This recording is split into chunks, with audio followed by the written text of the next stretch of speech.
यह घर बहुत खूबसूरत है सिद्धरा, अली ने जोश से कहा जब वह अपनी बीवी और बच्चों के साथ कराची के पौश इलाके में स्थित एक पुरानी मगर शानदार कोठी में शिफ्ट हो रहे थे। यह कोठी सस्ते में मिली थी, जैसे कोई इसे जल्द से जल्द बेचकर जाना चाहता हो। सिद्धरा ने एक नजर बड़े लकड़ी के दरवाजे, लंबे खंभों और सुनसान गलियारों पर डाली। कुछ अजीब था, जैसे यह घर सांस ले रहा हो, मगर वे यह नहीं जानते थे कि यह घर उनका इंतजार कर रहा था। पहली रात उनकी छोटी बेटी हुरैन ने दीवार की तरफ देखते हुए कहा, अम्मी, ये चाचा कौन है? सिद्धरा चौंक कर पीछे मुड़ी, मगर वहां कोई नहीं था। कौन चाचा बेटी? वो जो दरवाजे के पास खड़े हैं और मुझे देख रहे हैं। सिद्धरा का दिल जोर से धड़कने लगा। अली ने इसे वहम समझकर नजरअंदाज कर दिया, मगर यह सिर्फ शुरुआत थी। अगले कुछ दिनों में अजीबोगरीब चीजें होने लगीं। टीवी खुद ब खुद ऑन हो जाता और स्क्रीन पर सिर्फ बर्फबारी नजर आती। रात को किसी के चलने की आवाजें आती, मगर पूरा घर खाली होता। किचन के बर्तन अपने आप जमीन पर गिरने लगते। लेकिन सबसे डरावना वाकया तब हुआ जब हुरैन खेलते खेलते अचानक गायब हो गई। पूरे घर में तलाशने के बाद वह एक कोने में दुबकी हुई मिली, कांप रही थी। अम्मी, वो मुझे ले जाना चाहते हैं।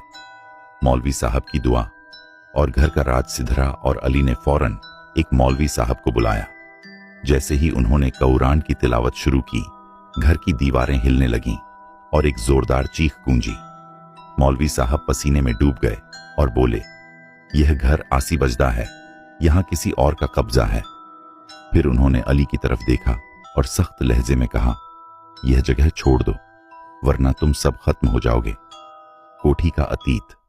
जांच पड़ताल के बाद पता चला कि यह कोठी 1970 के दशक में एक वडेरा की मिल्कियत थी, जो काले जादू का माहिर था। कहते हैं उसने इस घर में कई मासूम बच्चों की बलि चढ़ाई थी और फिर एक दिन खुद भी गायब हो गया। लोगों का मानना था कि वह घर का हिस्सा बन चुका था और जो भी वहां आता उसे जिंदा नहीं छोड़ता। आखिरी रात और सबसे भयानक मंजर। सिद्धरा और अली ने घर छोड़ने का फैसला कर लिया, मगर आखिरी रात सबसे भयानक हादसा पेश आया। रात के 3 बजे हुरैन की चीख गूंजी। सिद्धरा भागती हुई पहुंची और जो देखा उसकी रूह कांप गई। हुरैन हवा में जो लटकी हुई थी, जैसे कोई उसे ऊपर खींच रहा हो। दरवाजे जोर जोर से खटखटाने लगे, फर्नीचर हवा में उड़ने लगा। पूरे घर में एक जोरदार कहकहा गूंजा। अली ने पूरी ताकत लगाकर हुरैन को खींचा और जैसे ही वह जमीन पर गिरी, दरवाजे अपने आप खुल गए। वे सभी जान बचाकर बाहर भागे और पीछे मुड़कर देखा। घर की खिड़की में एक साया खड़ा था और धीरे धीरे दरवाजा बंद हो गया। अब भी वहां कोई रहता है। यह खानदान कभी दोबारा उस कोठी के करीब नहीं गया, लेकिन कहते हैं जो भी वहां रहने जाता है उसे रात के अंधेरे में एक बच्ची के रोने की आवाजें सुनाई देती हैं और फिर वो भी गायब हो जाता है।